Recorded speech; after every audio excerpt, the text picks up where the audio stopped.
राज्यसभा, उसके बाद विधान परिषद और अब काउंटडाउन शुरू हो गया है राष्ट्रपति चुनाव का। इसको लेकर के कयास लगाए जा रहे थे कि किसे राष्ट्रपति बनाएगी भारतीय जनता पार्टी, क्योंकि वर्तमान परिस्थिति में भारतीय जनता पार्टी उस स्थिति में है कि वो अपने हिसाब से अपना राष्ट्रपति बनाने के लिए सोच सकती है और नाम भी बता सकती है, नाम तय कर सकती है।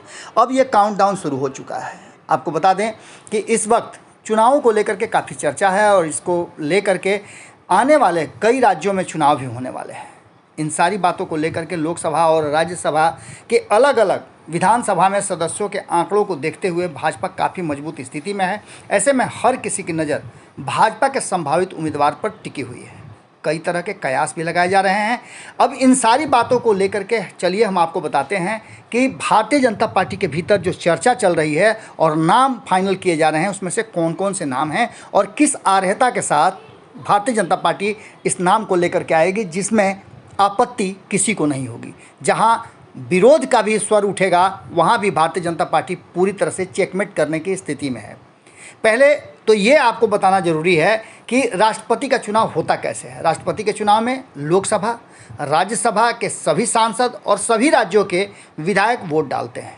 इन सभी के वोट की अहमियत यानी वैल्यू अलग अलग होती है। यहाँ तक कि अलग अलग राज्य के विधायकों के वोट की वैल्यू भी अलग होती है। एक सांसद के वोट की कीमत 700 होती है, वहीं विधायकों के वोट की वैल्यू उस राज्य की आबादी और सीटों की संख्या पर निर्भर करता है। ये एक अलग तरह का आंकड़ा है।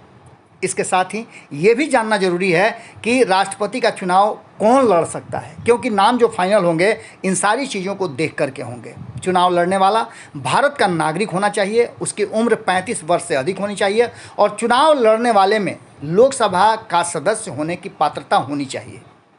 इलेक्टोरल कॉलेज के 50 प्रस्तावक और 50 समर्थक करने वाले लोग उनके साथ जुड़े होने चाहिए।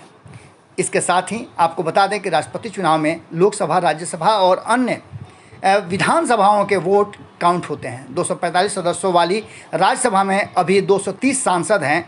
जून और जुलाई में जो 57 सीटों के फाइनल होने वाले हैं राज्यसभा के, उसमें सदस्यों की संख्या को लेकर के कहीं ना कहीं भारतीय जनता पार्टी का जोर शोर जारी है। इनमें से 41 सीटों पर निर्विरोध सदस्य चुने जा चुके हैं। 10 सीटों पर 10 जून को चुनाव होना है और इन बातों को लेकर के भी हम आपको पहले बता चुके हैं।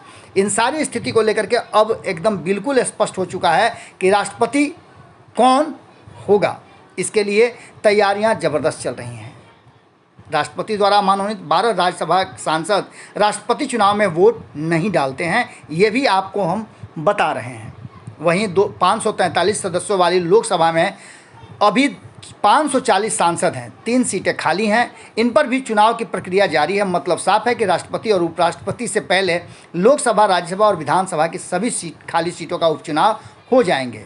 चुने गए सदस्य राष्ट्रपति चुनाव में वोट डालेंगे। सभी राज्यों के विधानसभा के विधायकों की कुल संख्या 4033 है। सांसदों और विधायकों की मिलाकर इस चुनाव में कुल वोटर्स की संख्या 4809 है। इन सारी चीज़ों को लेकर के हम आपको बता रहे हैं कि जो भारतीय जनता पार्टी के भीतर मौजूदा राष्ट्रपति रामनाथ कोविंद को लेकर के जो चर्चाएं चली थी, उसमें भी आपको सब कुछ नज़र आया था। इसमें इस बात का ध्यान रखा गया था भारतीय जनता पार्टी के द्वारा कि एक सीट जो है वो दलित के तरफ से हो और दूसरा कहीं ना कहीं साउथ से उपराष्ट्रपति बनाने की कोशिश की गई थी और इसको लेकर के पूरी तरह से भारतीय जनता पार्टी सफल भी रही थी। रामनाथ कोविंद जब बिहार के राज्यपाल थे, उत्तर प्रदेश के दलित जाति से आते हैं, उन्हें राष्ट्रपति बनाया गया था और वहीं वेंकैया नायडू को जो कि आंध्र प्रदेश के से आते हैं, कायस्थ परिवार से हैं, इसमें दोनों ही सामंजस्य पूरा होते हैं, एक तो साउथ और दूसरा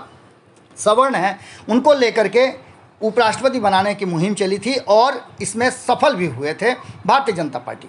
महादलित या आदिवासी को इस बार संभावना है कि कहीं ना कहीं स्थान मिलेगा। ऐसा संभव है कि इस बार भाजपा महादलित या किसी आदिवासी को देश के राष्ट्रपति या फिर उपराष्ट्रपति पद के लिए उम्मीदवार के रूप में उतार सकती है। खासतौर पर दक्षिण के महादलित या आदिवासी चेहरे को यह मौका मिल सकता है। इतना ही नहीं, सिख को लेकर के भी कहीं ना कहीं चर्चाएं चल रही हैं। मौजूदा समय भाजपा का पंजाब पर काफ़ी फोकस है।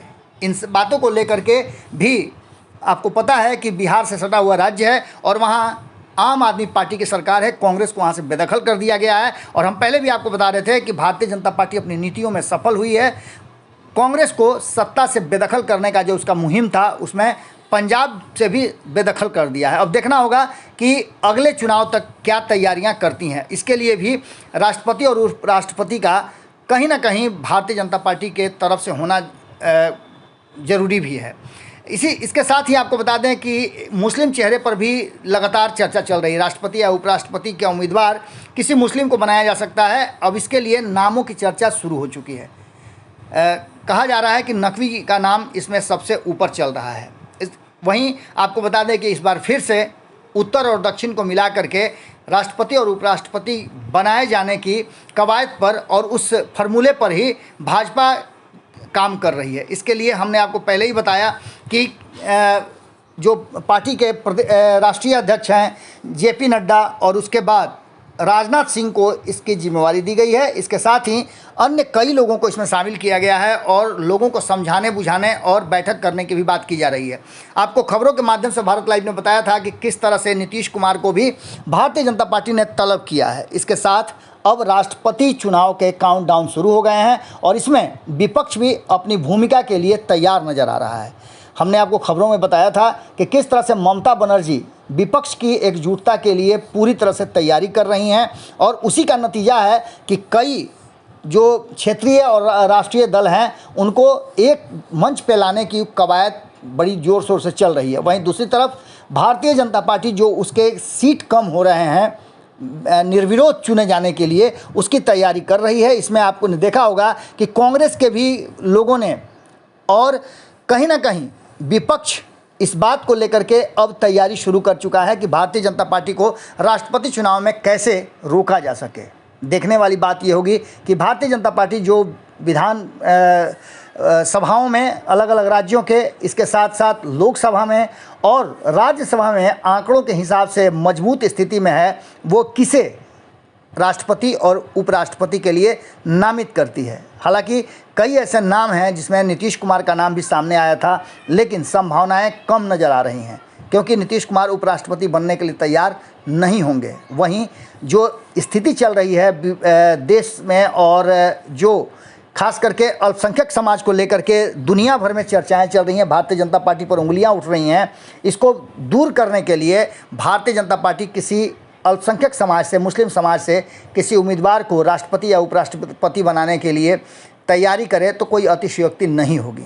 अब आगे क्या होगा हम बहुत जल्द आपको बताएंगे क्योंकि भीतर खाने में चर्चा चल रही है और लगभग फाइनल स्टेज में ये पूरी प्रक्रिया है क्योंकि 28 तारीख तक फाइनल कर लेना है कि राष्ट्रपति और उपराष्ट्रपति के लिए कौन उम्मीदवार होंगे। जुड़े रहिएगा भारत लाइव के साथ, खबरों का सिलसिला लगातार जारी है।